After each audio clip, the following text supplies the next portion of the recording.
questions? Samori, what kind of opportunity is this game for you guys against Oklahoma? This is a huge opportunity for us.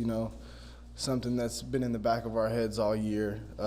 Big game, obviously, and we're looking forward to having a good week of practice. To get ready for it.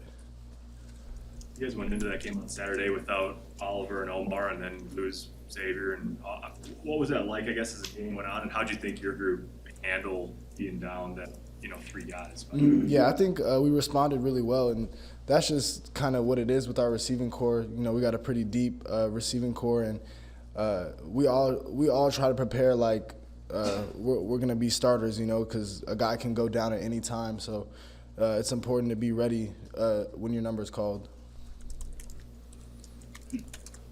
You grow up as sort of a student of college football? Did you watch like Nebraska, Oklahoma, sort of these helmet games of known teams? Did you get into that as a kid? Yeah, I wasn't too familiar with Nebraska, growing up in Oregon, but yeah, I was aware of the Nebraska, Oklahoma, and then also Nebraska versus Miami, back then. So yeah, those were a few of the games that I paid attention to. How much patience do you have to have in a game as a receiver?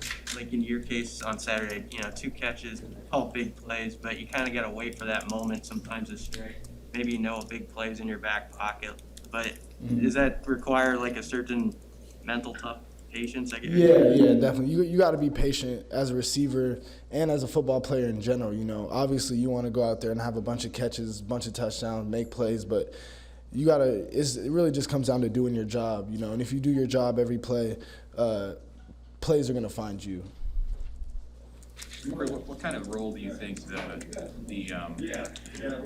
threat of a deep passing game that you guys showed on Saturday have in opening things up for your running backs? Yeah, running game and passing game is something that goes hand in hand. Obviously, if we can make plays over the top, keep the defense honest, it's going to open up the run game. And it's the same thing vice versa. If we can run the ball down their throats, that's going to open up deep passes, play action, whatever you want to call it.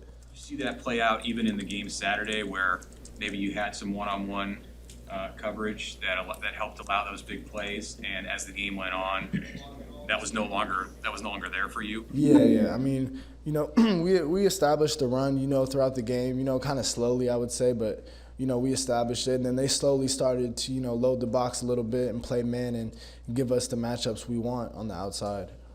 I know you got asked about punt returning after the game. I can't remember what exactly you said, but when did you start kind of working on that here? Was that something right away, or did that just happen the last couple of weeks or weeks? It's something that just happened the last couple of weeks, I would say. Coach just wanted a bunch of guys, getting reps, catching the ball, just in case. And got my opportunities.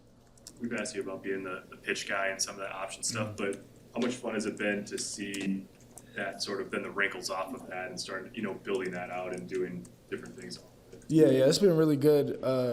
Like I've said before, it just is something that keeps the defense honest.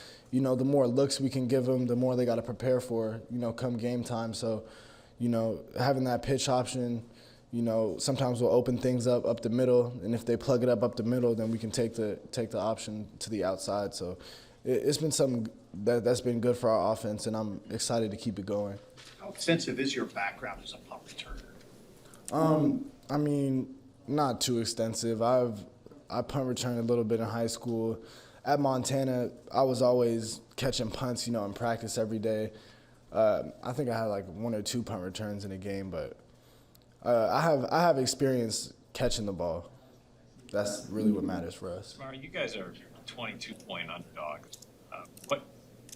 What gives you the belief that you can shock the world? Just in our preparation, and what type of team would we be if we didn't believe?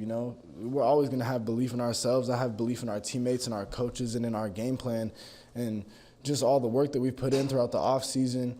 How we've bounced back from that game 1 and had 2 really strong games. I see no reason why, we can't go in there and shock the world. You have to play it perfect to do that? I wouldn't say we have to play a perfect game. But we definitely have to be, definitely dialed in on everything, and we can't beat ourselves. That's one thing that we can't do. I won't say we have to play an absolutely perfect game, but we can't shoot ourselves in the foot. We gotta play discipline. That's for sure. What have you seen out of Oklahoma? What impresses you?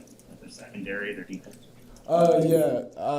Really their speed on defense is something that is really impressive. It seems like they have speed all over the field. Got a lot of good athletes, and they play a lot of man from what I've seen. So that excites me. But yeah, really just their speed and athleticism is probably their strengths. What does it take to when you're playing tight man coverage, which they will at times play? What's the key in winning those battles, those one-on-one battles? Just little things, the things that we work on as receivers all the time. Footwork, getting the hands off, just stuff we do every day in one-on-ones. It really simplifies the game. It's just me versus you, and who's gonna win.